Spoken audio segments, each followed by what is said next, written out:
was the day before Christmas up in New Jersey. Another rough outing, and now the quarterback controversy. The Commanders lose again. It ended with a kick. Might be good for the draft. Who should they pick? 2024 is almost here. Likely so many changes, so much fuss. Let's talk about it all on this Tony McGee's Pro Football Plus. The man Call is somebody, back, call y'all. somebody. We're He's back. back. Call He's your back. mama, call your We're daddy. back and we're back. We're back. Tony The whole McGee, crowd's back, y'all. We're back. Tony Hey. McGee. Come on. Tony McGee, Pro Football Plus. Tony McGee, Pro Football Plus. Tony McGee, Pro Football Plus. Tony McGee.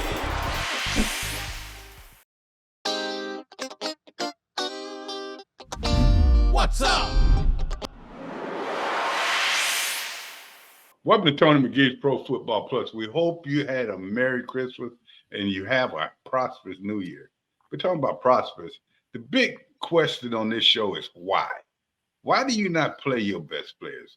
Why do you wait to the end of the year and you don't make decisions? Why do you feel like Brissett shouldn't be in? Why did this team go down as bad as it did? Why did you get rid of defensive linemen that's going to other teams and playing well? So to answer these questions, why? First, we get people that know what they're talking about. So, Donna, I'll say you first because you were there with them. We got Donna Hobson. I know, Donna, you have to be tired seeing that same old show. It's like the Four Tops said, with a different meaning when you went home. But at the same time, it just seemed like the same thing. Then we bring in Mike Jones. Mike, this show seemed to be the same when you were on earlier. You and Adam Batacci. It looked like we asked him why. Why do you not play a quarterback that's hot? Why you do not play a quarterback that's been in the league and done well and proven to be well? And Alex, I know you had to be, you're the one person last week you kept saying, why? Why? And now I'm going to start with you. What's your thoughts on that? When you saw this game, you saw Brissett come in. The two games prior to that, he done well. But not only that, he has a future, a history in the NFL. And you know that this may be your last three games. Why do you not go with the best? Tony, I did allude to this last week only because he came in the prior game and looked so good, albeit in a short stint. Listen, he can only play as long as they put him in. So people say, well, he was only in at the end. Here's what I know. He went in and led him to 2 touchdown drives. And then in this most recent game at New York, he does the same thing. I think his first 4 drives of the year all resulted in touchdowns. I understand this notion earlier in the year. I guess I understand it. We're going to see what we got in Sam Howell. We got to know whether we've got a franchise quarterback for the next 10 years. But when he's struggling, you put the other fellow in. The other fellow's really good. I just don't understand this. No matter what, it's got to be Howell. I don't think it's fair to Brissett. I don't think it's fair to the wide receivers. I don't think it's fair to the offensive line. I don't think it's fair to the defense. I don't think it's fair to the fans.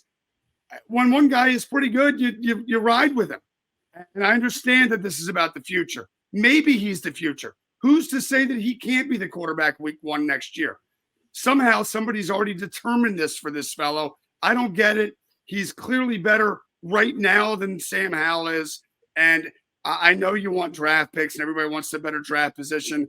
I must be old school. Try to win football games. Try to see what you got with the guys you got. He's pretty good. He's been good. Like, what's wrong with being good? Somehow being good now isn't good. He's good, and play him and see what happens. That's what I want. Man, we got a fan here to talk. Hey, Mike Jones, I want to talk to you about that as well. As they said, what makes you think, and what has Sam shown that he is that quarterback of the future? They're saying he's the quarterback of the future. Now, we can put people in there that are going to be 50% proficient. But once the league learn how they're playing, they'll take that away. So what do you think this team is looking at so much to feel like he's the one? You know, that was my question all along, Tony, from the very start when we went into the offseason and Ron Rivera was talking like he might be the guy. And I felt like, look, that was one game you saw him last year against the Cowboys when they didn't have any game film on him. Why are you going to hand him this when he hasn't proven? And I thought getting Jacoby Brissett was smart. But then you have the whole preseason and all the training camp. to evaluate. And at no point did I ever feel like we saw that Sam Howell was better than Jacoby Brissett. Yes, Sam Howell got off to a strong start, was surprising, but that was before defensive coordinators got game film on him. And we've seen him come down to earth this second half of the season once they had plenty of film on him, know his strengths and weaknesses and how to dissect it. But I think that Ron Rivera was probably looking at this as, hey, if I am able to identify Sam Howell as the quarterback of the future, that's going to buy me some more time here. And that was probably, job security is something that everybody has at the forefront of their mind. But that move was a gamble. I felt like if he had gone with Jacoby Brissett, they would have been competitive because they had the pieces for a good defense. Yes, they underperformed, but they had the pieces on offense at the wide receiver and running back positions. Yes, their line was a little bit patchwork, but that's where you want a veteran quarterback. If you don't want to go at this with a really run-heavy attack to ease pressure on a young quarterback, which they should have done with Howell, then Jacoby Brissett was the guy. And now it turns out that looks like Ron Rivera got another call wrong on a quarterback, and it's going to wind up costing him his job. And Donnie, he's not only getting wrong on the quarterback, he's looking at the situation on the whole offense. And you tell me, okay, our number one runner is Art Robinson. And I know he's kind of stiff at things. He does different things, but he's our power runner. You got Rodriguez that he has shown that he has some power, speed. Why didn't you play him more? Hey, Tony, well, let me just stay with Mike Jones right now with what he said. At the beginning, that it was supposed to be a quarterback competition in training camp between Brissett and Sam Howell. And it was, clearly Brissett was the better quarterback, but they wanted to basically make Sam their quarterback of the future. And we've seen how that works out. Not saying that Sam doesn't have an upside, but right now he's just struggling. Now, I told you last week on the podcast, Tony, it's about winning. And if they were going to win, they were going to need to put in Jacoby. Now, what I don't understand for the second week in a row, when you look at the Rams game, they waited so long to put in Brissett when they could have probably won that game if they put him in at halftime. Again, halftime for this Commanders team, they had 76 total yards to the Jets 246. So right there, I was saying up there at the game, I said, hey, you know what? When they start the second half, they need to start Jacoby. But they, once again, Ron Rivera stuck on basically just forcing Sam to be in that game. And they waited a little bit too late to get Jacoby in. And we've seen how that worked out. Now, again, if they're going to win games moving forward, and everybody, as Mike said, is stuck on these draft picks, who cares about the draft picks? It's about winning. If you don't want to win, you don't need to be on this team. You don't need to be making these decisions. And back to the running game, Tony, they've got three solid running backs as far as Brian Robinson, Rodriguez, and Antonio Gibson. Now, from the beginning, Tony, they haven't ran the ball much anyway. This was the first game in this Jets game that they actually stuck with the run a little bit more. Rodriguez is one of those talented running backs, Tony, that gives you a little bit more different twist than Brian Robinson and Antonio Gibson. So I think that utilizing all three, first two touchdowns by Rodriguez in that game. Brian Robinson is hurt right now, but it's got to be a combination of all. This is one time that Eric Bieniemy with Jacoby in there was able to me, I believe, to run what he wanted to run with Sam and just can't because Sam is not there. Where Jacoby, you saw the difference in the play calling, Jacoby getting rid of the ball quick where Sam did not. And that's what the Jets were saying. It's the difference between Jacoby and also Sam because Jacoby got rid of the ball and he was able to see his receivers quicker than Sam. Talking about seeing receivers, Gary. Welcome to the show, man. Happy holidays. Now, let me ask you this. How can your best wide receiver not catch a ball till it's 1:36 left in the first half and you haven't scored no points? Well, it's just when your team is playing the way that they have, it's a matter of, really never was in situations where you see teams or players kind of giving up. And they don't look like the same team that started the season. Honestly, they That's don't. a good point. They're in Very good. disarray. I mean, it's almost like I don't want to say that they gave up. But it sounds like they possibly gave up. So, I mean, I don't know. I mean, I don't really have the words to explain what they're going through because I've really never been in that situation. Even when I left the team, I was never really in a situation where we weren't competitive or in a hunt for a playoff game. But I don't know. I don't understand the new thinking, so to speak, of you know kind of letting players dictate to me. So that would never happen if I was a coach. No players would ever dictate to me or tell me that I was working them too hard. They just wouldn't be on my team. And there's enough guys out there who wants to play this game efficiently um, that I wouldn't have to stand for it. Right now I can't stand whiners. It seems like we got a bunch of whiners right now, and that just really bothers me. Hey, Tony, you always trying to force the ball into a receiver that is not open, because I know that Terry is your playmaker. But the thing about it is you got to remember Sam is running this show as far as the quarterback. He's not seeing Terry. So that's the reason why he's not getting the ball to Terry, because he's holding on to the ball too long. And therefore, by the time he sees Terry, he's not open. And also, he's not seeing his progressions. And then when you look at this Jets game, Tony, before this game got started, they had 2 turnovers that turned into Jets points. So that's one reason why he's not getting the ball to Terry, because in that Jets game, they was too busy turning over the ball, Tony. Yeah. I'm sorry. Go ahead. I'm sorry. I thought you were finished. 2 straight, Tony. So stop trying to force the ball into Terry's But see, you know what? It ain't forcing the ball. open. Come on, Donna. You know what? Even though you tried to play basketball and I would have dunked on you anyway, it has to come down to when you in a big game, you got to get it to the players who's going to make the plays. But With Tony, that being you can't get it to him if he's not open. You're dealing if see, you you had just like if you had Jacoby in there, Tony. We're going to change quarterbacks right here on the show now. That you keep talking like how we're going to get Bassett in here Tony, for you. You were the one on the podcast that wanted to basically say, well, let's just roll with Sam. I told you, Jacoby, if Jacoby would have been in there, Tony, then you wouldn't be having this conversation about Terry not getting the ball. Because as soon as Jacoby came in, guess who got the ball? It was Terry. Before I ask you to Adam this question, when did the offense start clicking? And at 1:30 of the first half, that's when he started getting it to Terry. They had 20-0. So Adam, let me ask you this: how do a professional football team have 76 yards at the end of the half? Is that the quarterback's fault, or is that the coordinator? Now, it's a few people on this show feel like they should get rid of the coordinator this year. They got me thinking now, but Adam, what do you think about it? You watch the games very closely.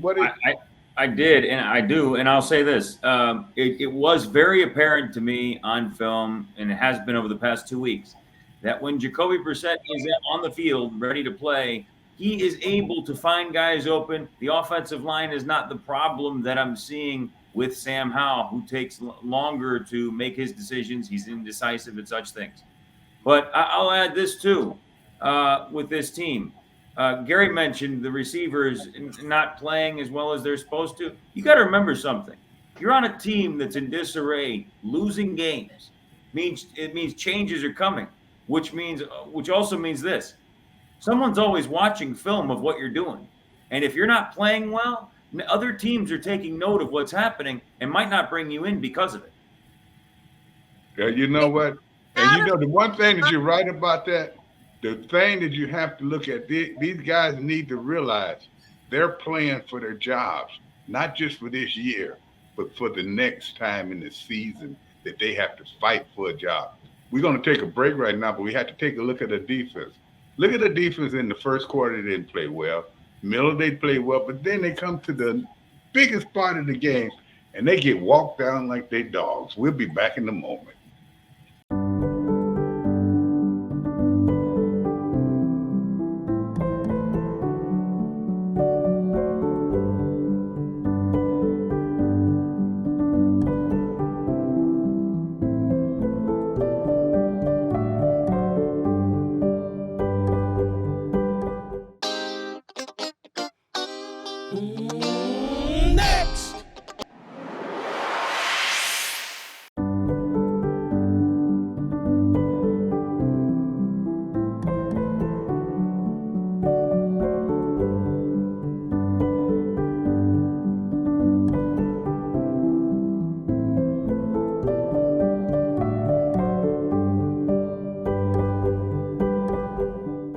Coach EB, like I said, Coach EB came up to me earlier and was like, just stop thinking so much. You know, you're here for a reason.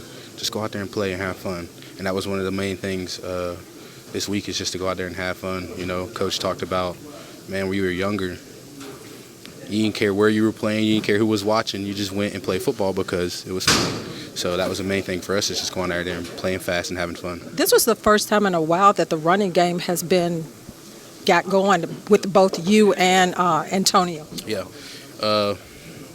You know, at practice we know what we can do, we know what we're capable of, but you know, we had to go out there and show it. Like at practice, we'll have some good runs or whatever, and then we get to the game, we just were thinking too much and not really doing what we needed to be doing. And then we got to the game, and you know, it's just becoming comfortable. That's one of my things, is just being comfortable where you're at. So I think today we were a lot more comfortable, and obviously it paid off.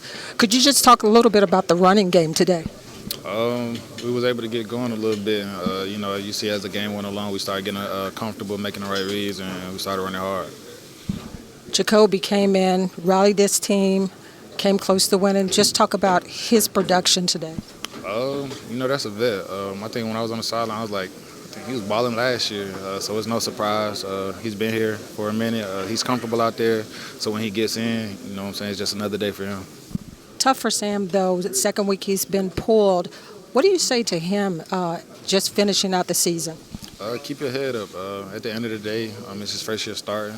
He's still got a lot to learn, but he's also made progression throughout the year. So, you know, we're not just going to focus on the negative. Everybody got their bad times, and, you know, it just so happened to be the past 2 weeks. So, you know, I love Sam. I love what he's been doing throughout the season, and I think he's going to be great. John, could you just talk a little bit about this defense overall and just, you know, maybe putting the pieces together a little bit in the second half? I mean, it's a team game. We gave up 30 points. You know, we gave up too much offense, didn't score enough. So, as a team, we didn't do what we had to do when it mattered, and that's why we lost. It's interesting. You know, we do a lot of locker room interviews, and it seems as though they say the same things each week, but then we get the same type of games we got the week before. This has been a very disappointing time. And, Donna, you are in the locker room, and, you know, you hear these guys say these things. Are you telling me one player talking about we're not consistent? And he's been one of the least consistent ones of all of them. And he's a superstar, should be anyway. Then you look at it, this defensive backfield. I'm sick of the defensive back making one play and then having 5 bad plays and jumping up, pointing at themselves. And the linebackers, we don't even call their name half the time. And, you know, they said Ron took over the defense, but have you seen any improvement in this defense since he took it over? Hey, Tony, I was getting ready to start right there. Is Ron Rivera takes over this defense, and I don't see much better production from this defense. They're still struggling, giving up big plays. Now, in the Jets game, they were on the field basically the whole first half. So, I mean, they were gassed at times. And I think it needs to be a little balanced, because they played a little bit better when the offense was able to move the ball a little bit in the second half. But you're still seeing breakdown. Cody Barton gets the interception. That was the first time that the linebackers have basically put their hands on the ball as far as the turnover. So the Commanders' defense over the last few weeks have gotten a few turnovers that we weren't seeing at the beginning of the season. But overall, it's been some coaching hiccups. Even with Jack Del Rio, Ron Rivera, this defense has not gotten better with any of the coaches, Tony. They're not putting them in good positions on the defensive side of the ball. So as much as we're looking at the players, Tony, there's some coaching errors right now that's got this team not playing well. Against the Jets, I told you that this team probably would not win another game, even with the Jets. The Jets came out, Tony. Their defense played solid. Not so much the Commanders. Hey, Mike Jones, want to ask you, what are you hearing around the league as far as Ron Rivera taking over this Commanders defense? I mean, are they basically saying this team overall is just underachieving with whoever the coach is? Yeah, you know, that's the thing that's disappointing, is that, and I don't know that people around the league, I didn't get a sense from talking to them that they expected there was going to be improvement in this defense when they got rid of Jack Del Rio. I mean, yes, you got rid of him and you have a defensive-minded head coach, and you would hope that would change some things, but you also did get rid of your 2 top pass rushers. So you're going to struggle to put pressure on the quarterback. And the thing is Ron was more of a CEO type of coach, delegating, than actually getting his fingers dirty in the whole X's and O's of things. And so if he's going to then dust off the rust and become that defensive play caller guy, that isn't something that he had been doing there. So I didn't get a sense from talking to people that it was going to make a difference. No, they did not think that Jack Del Rio was the answer. They felt like, yeah, he's worn out his welcome. But the only reason why Ron was there, they felt like, okay, by firing Del Rio, Ron bought himself some time.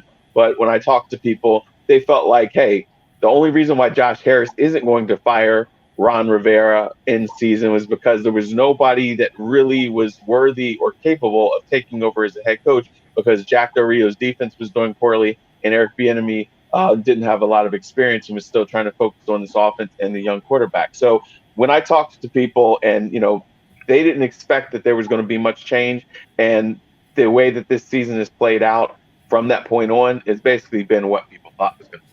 Oh, Mike, can I ask you something real quick? I just have a quick to what you just mentioned. Do you think the fact that Josh Harris is a new owner is part of the reason he's letting Rivera finish out the season, is so that the next person who takes over sees that he's patient, that he gives you a chance when he hires you? I mean, it could. So. I don't know for sure, and a lot of people are still still trying to get a feel for what Josh Harris's philosophies are, because look, he is an outsider, so it's not like he's got a lot of NFL people that know what his track record is.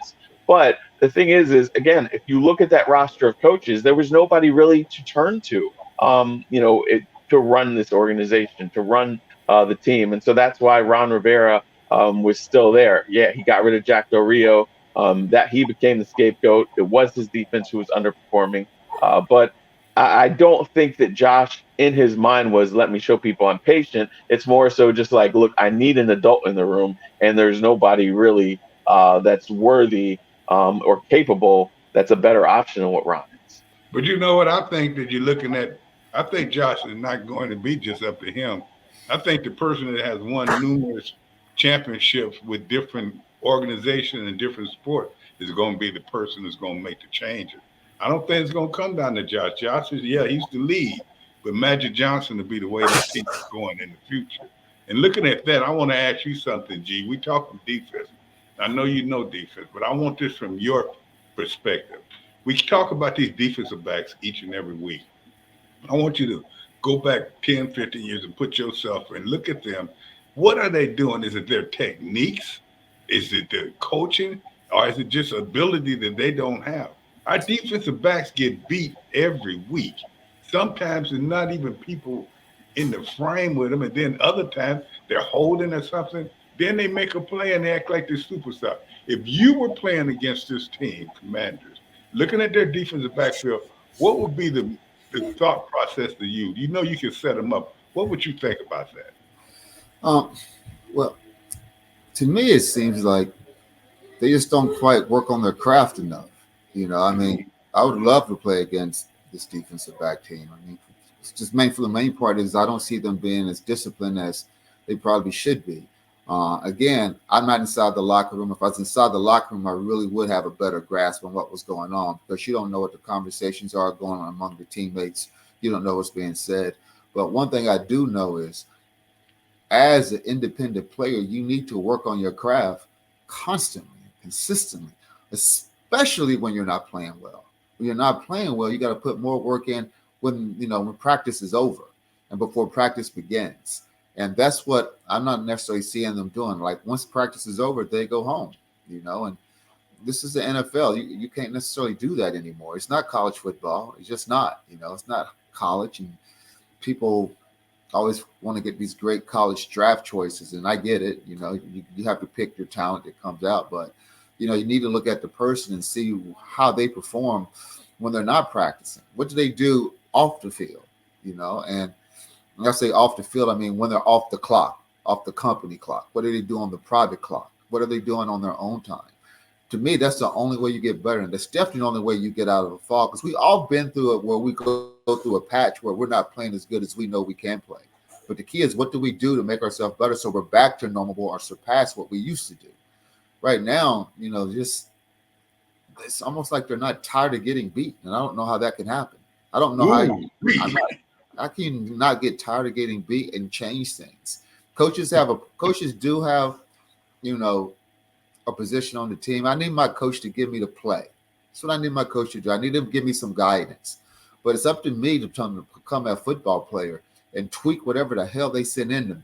Just what it is. Like if I know it's not going to work, I know it's not going to work. So I'm not going to do it if I know it's not going to work. But I'm going to make sure that my teammate understand, hey, I'm not going to do this. I'm going to do this. So you have to understand.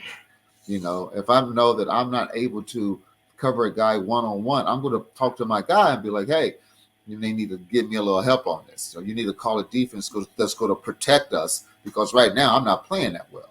So, you know, it always go back to the coaches. People always blame the coaches, but for the most part, I need my coach to be a great strategist. I don't need him to tell me how to play football. I've been playing football since I was 5 years old. I don't need anybody to tell me how to play my position, especially somebody who's never played my position. I was fortunate I had Charlie Taylor. I had Emmett Thomas. Defensive genius at cornerback, offensive receiver. Those guys I could listen to, but somebody that never played my position, I'm not really going to listen to that person because they don't know what the hell they're talking about. Hey, Gary, but you said something important, Tony. He said that the coach has to put you in the right position, has to call the right play. Ron Rivera was out-coached in that aspect. But the other thing with this defense is just the poor tackling, Tony. They can't wrap up. And this is not just with the Commanders. When you look around the league, I was watching the San Francisco game and some of the games on Sunday, and those guys just wasn't wrapping up guys. They would hit them hard, and those guys would just bounce off of them. But for the Commanders, over and over in that game against the Jets, you saw guys putting an arm around them, but not bringing them down because their tackling technique and just them wrapping up guys or overrunning guys is what you've seen a lot. But I still go back to Ron Rivera right now has taken over the defense, and he's rusty, as Mike Jones said, but he's just not putting these guys, for him to be a defensive-minded coach, putting these guys in the right defense position, Tony, for them to make the correct calls. But he doesn't have to do that. He can get a call, but my middle linebacker or my safety is going to be the person who puts me in the right position. True. The best thing about football from the offensive side and the defensive side, I can change whatever the coach calls in based off of what I see. It's just what it is. Like, for example, if I know that you're bringing everybody up to blitz me, and I got to run and play up the middle, I ain't going to call the run and play up the middle. I'm going to check that off. I'm going to throw a fade route. Mm-hmm. So they see, I mean, that's what get me wrong. Like, no matter what they call, your offensive captains and defensive captains, people who call the offense and the defense can change that at any time. But that's what I'm saying is that they haven't had the linebackers this season to be able to make those calls and everything. I think the linebacker area on this team has been the area that they've been struggling with the last few years overall. So you've got to have a guy that's confident, like you said. But I still think it's a combination of both coaching and players.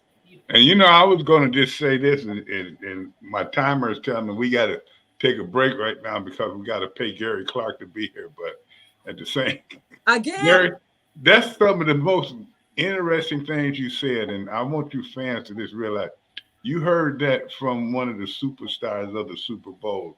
And if you heard, he said that self, you have to take care of yourself. You got to know your own craft. You got to be able to do it. And Alex, when we come back, I'm gonna continue defense, but I want you to tell me this one thing. You're gonna be my linebacker coach. The head coach may be here or not. What would you do with this core linebackers? We know we got some high draft choices. We know some improving, some not. I want to find out when we come back, do you just cut them off or will you keep one or two? When we come back, we're going to put Alex on the spot in a minute.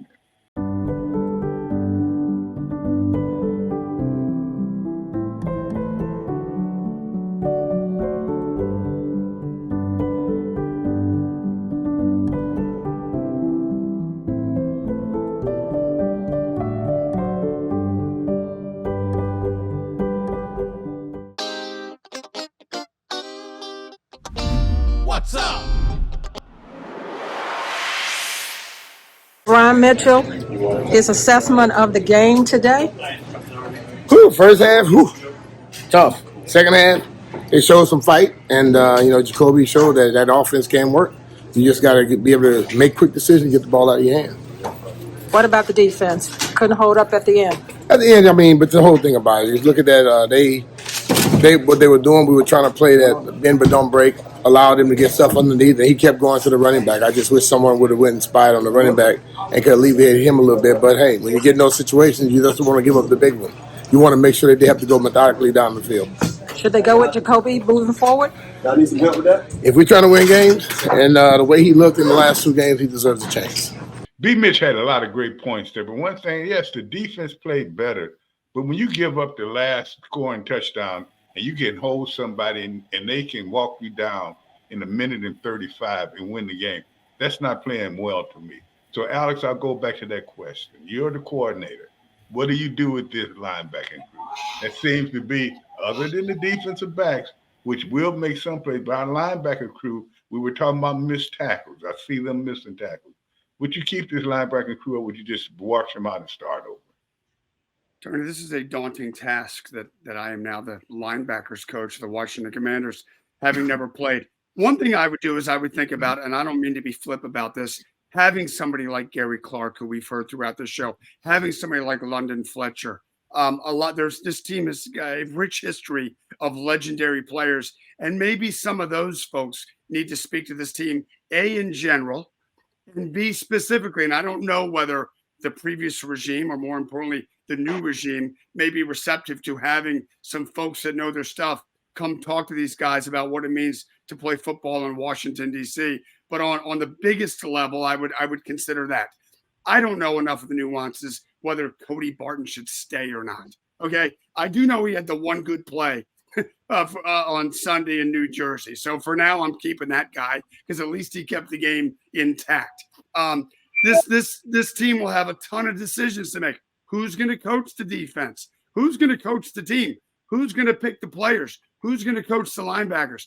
They got a bunch to go through. I don't think it sounds easy on Twitter or X to say they need to cut everybody. Every coach has to go. Every player has to go. Everything has to go. Well, you can't do that. I mean, you can't get rid of everybody. So I think they've got their work cut out for them. I think this linebacking core has suffered from the fact that their 2 best pass rushers are no longer there. So anybody would.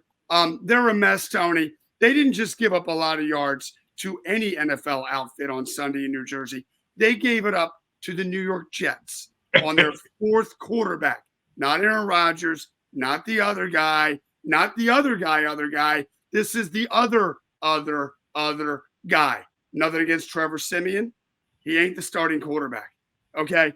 They looked bad against that team who hasn't had any offense against any team. So it's a mess, Tony. I certainly wouldn't want to have to fix it. I know you asked me to fix it. I can't fix it. But they got a lot of work to do between now and next August, whatever, when camp ends, to figure out how to fix A, the linebackers, and B, the whole defense. All right, as a quarterback, I'm going to call an audible here. We usually in this third segment, we talk a little bit about special teams. You don't need to say nothing but making a great run and throwing the ball up in the air for another fumble. I'm through with that. Okay, let's go around the league a little bit. Mike, you've been seeing what's happening, and we can continue. And fans, don't get upset. Why we continue to talk about the Commanders? Their season is over in 2 weeks, and half of the players that we're talking about will not be here next year. So let's go around the league a little bit. I think, Mike, the last time you was on, I named a couple of teams that I thought were the best teams in the league, and I think they were San Francisco and the Ravens. A lot of people didn't believe in the Ravens because they've had so many injuries. But that is the reason I believed in the Ravens, because they were able to sustain and still win with injuries. And I think they showed on Sunday that they could be actually the best team in the NFL. Tony, what we saw Sunday night, actually Christmas night, Monday night, was just nothing short of impressive and also a little bit shocking. I expected a heavyweight fight. I did not expect a one-sided affair, but I did always have questions with this whole MVP conversation about Brock Purdy. I felt like, hey, as long as he's got the lead, he's okay. But when adversity hits, I still had questions. we saw that Ravens defense really pin back their ears and come after him. They were tipping balls. Not all those interceptions were him just throwing the ball to the wrong people, but that Ravens defense, they were alert. They were tipping balls. They were, setting themselves up. And then the offense, Lamar Jackson, look, he's won one MVP. He's putting himself in line for another MVP. When they hired Todd Monken as their offensive coordinator, I was a little bit confused because I thought, why would you not go get someone, that was already proven and established in the NFL as having success with a quarterback like Lamar's skill set?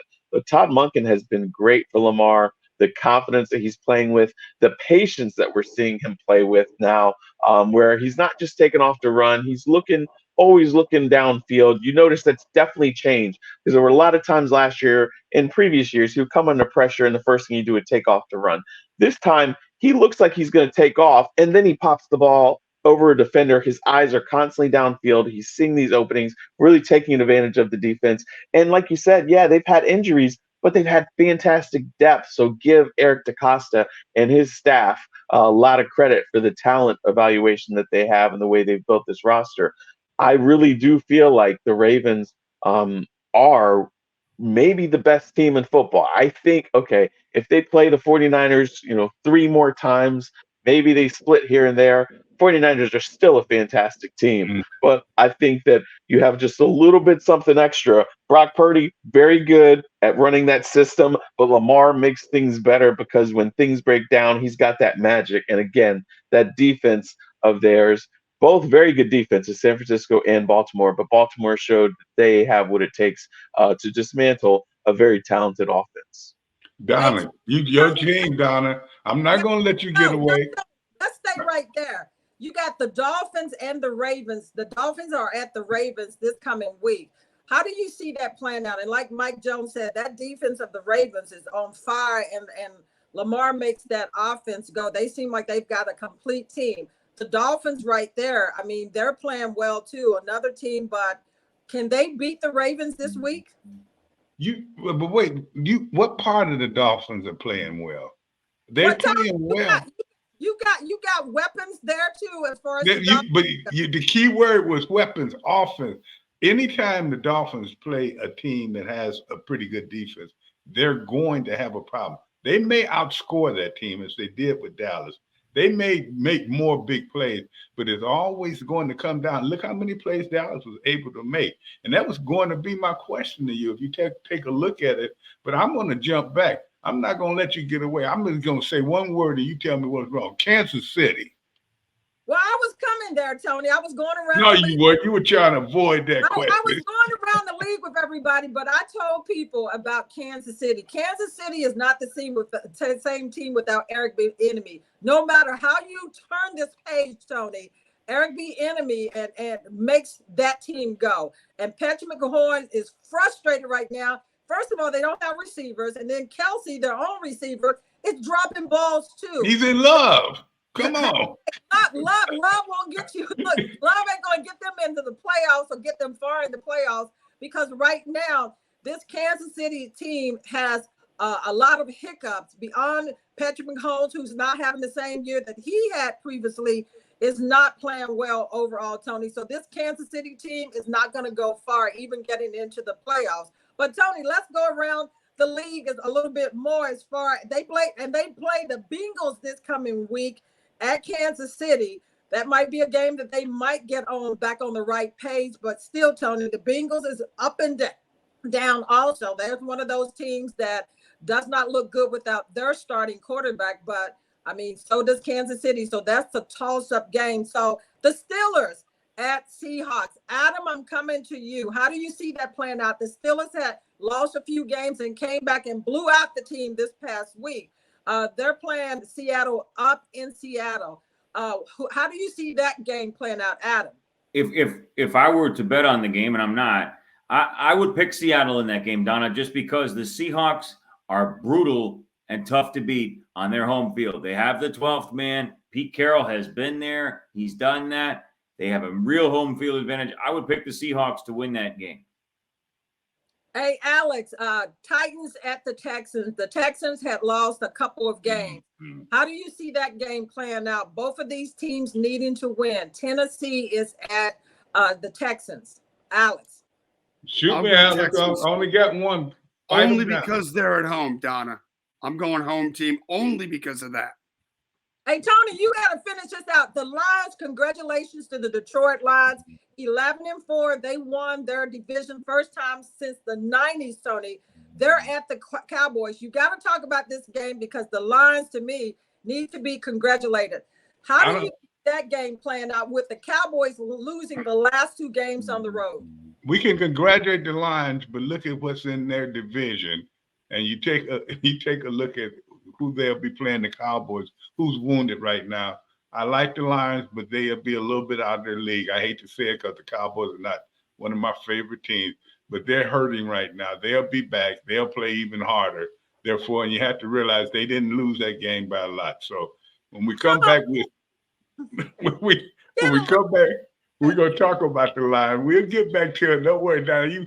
I'm just glad to get the truth out of you about Kansas City. All that talking about. I'm telling the truth about them all year long.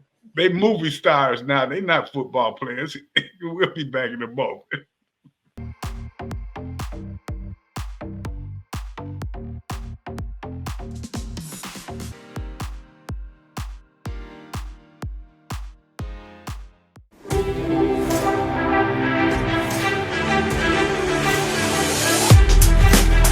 And so this time of year, I like to do a workout called cardio and weights, cardio and weights, cardio weights, or cardio weights, weights, cardio weights, weights. I like to mix them up. It's like almost like a hybrid of the two. And what that is, that keeps the heart rate elevated. It keeps the muscles moving, and it also keeps the metabolism high. So we want to do that as we going through these weeks of eating sweets and starches and all that stuff. Dumbbell pull. For me, to keep the pressure off my back, I like to hold this leg up and pull like this. Some folks do this, but I got a problem with my back, so I do this, and it helps big time. 35 on that side. Then I come over here for torch press. Get the way that you could do the most. Hold it for 2 seconds, and back to the chest. Hold it for 2 seconds, back to the chest. There you go. Did you do the other arm? Yeah, first time. Okay. Well, we'll find out on this. Because for that.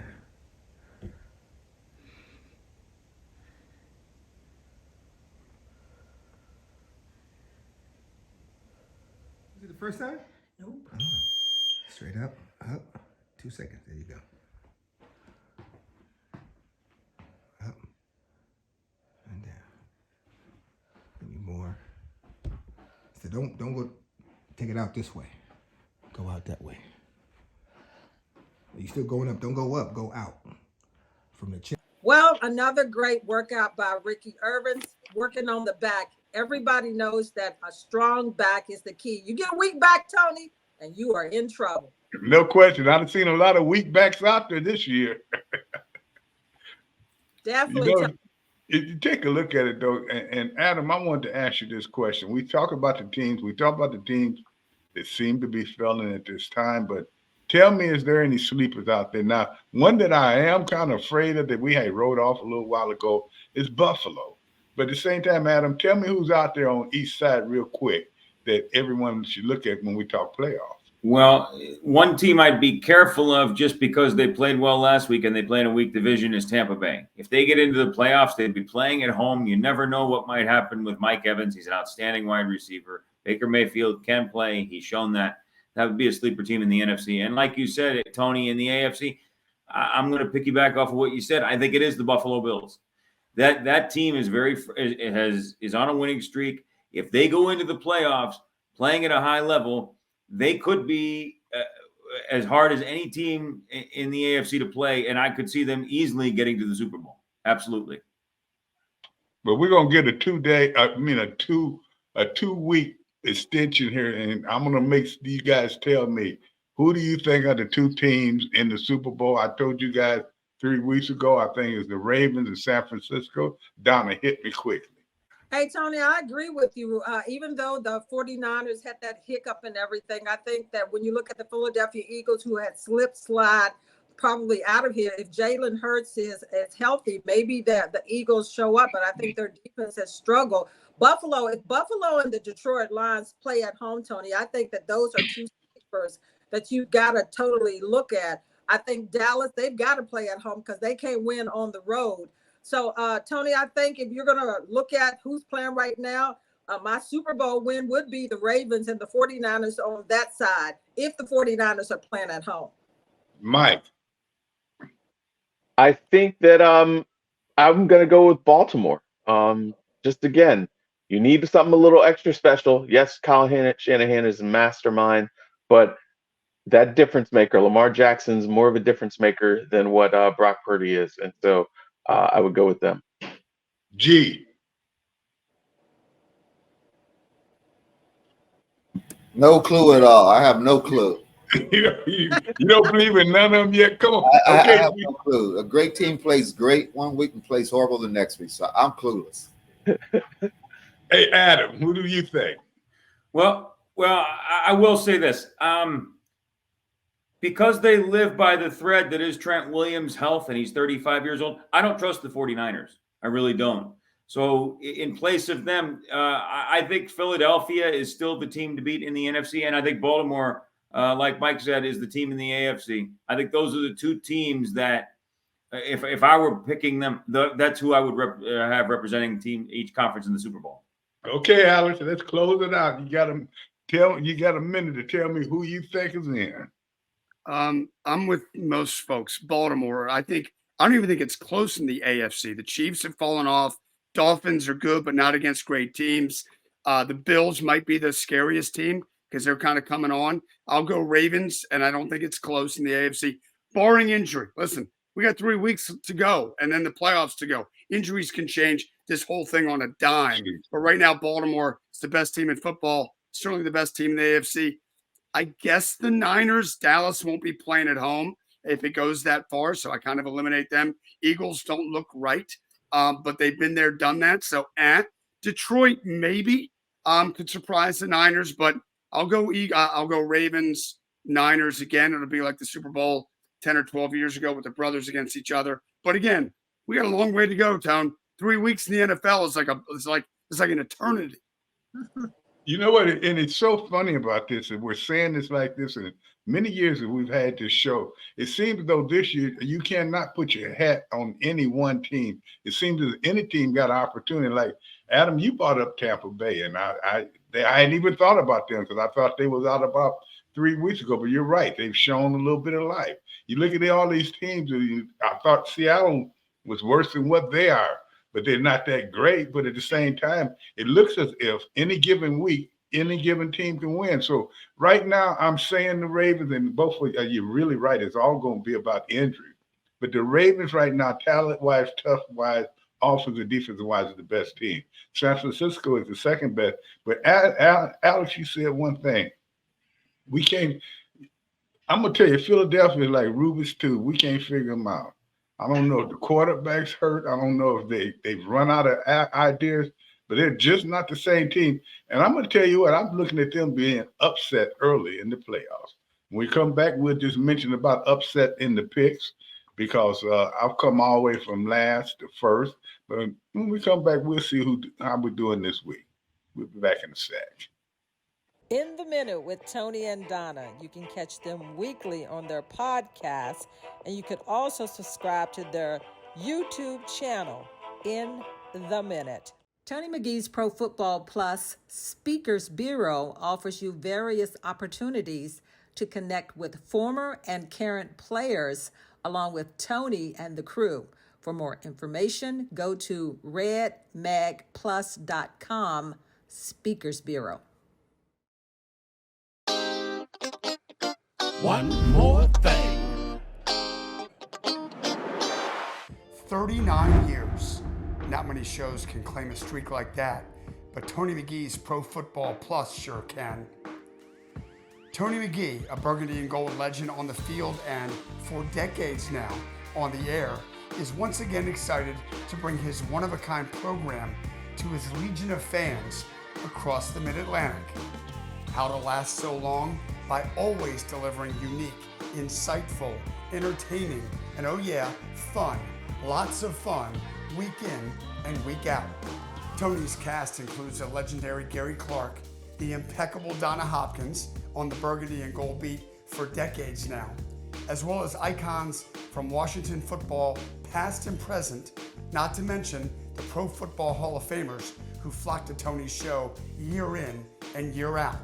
There is not a show dedicated to football fans like this one, and the proof is in the almost 4 decades that Tony McGee's Pro Football Plus has been the go-to stop for fans who want content that only Tony and crew can deliver.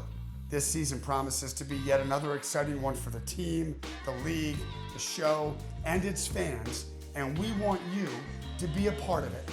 There are sponsorship opportunities to fit your business's goals, 30 and 60-second targeted commercial spots, weekly segments dedicated to promoting your brand, on-air guest opportunities for you to share your company's mission, and so on.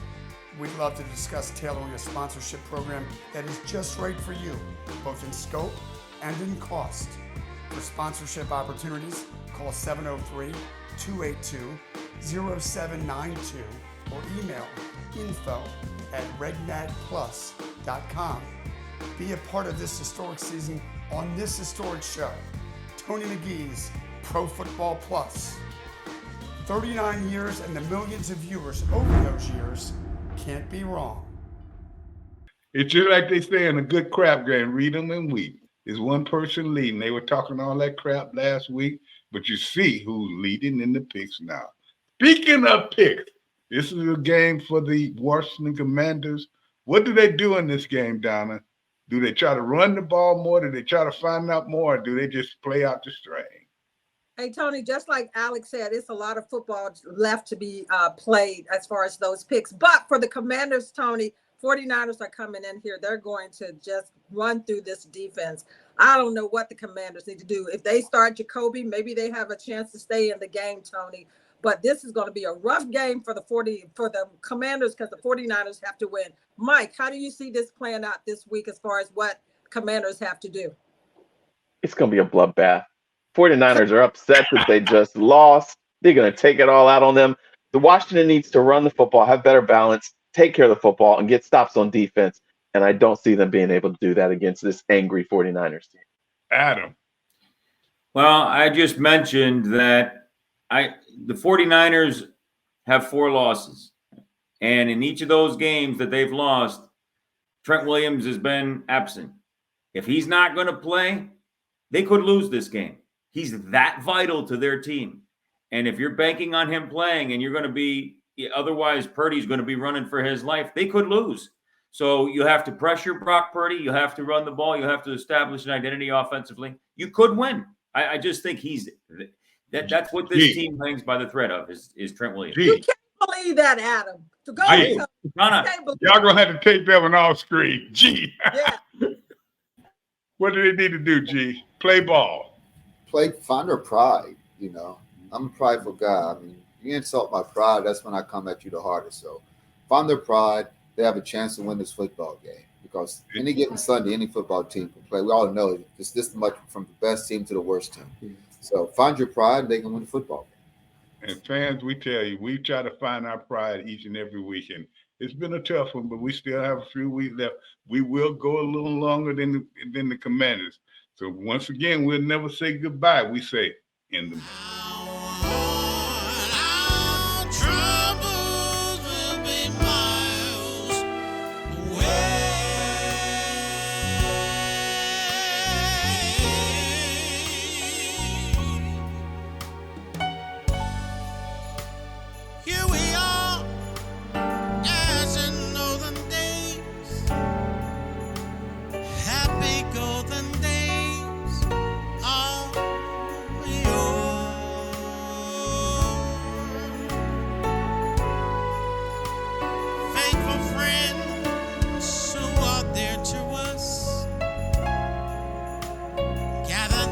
to us.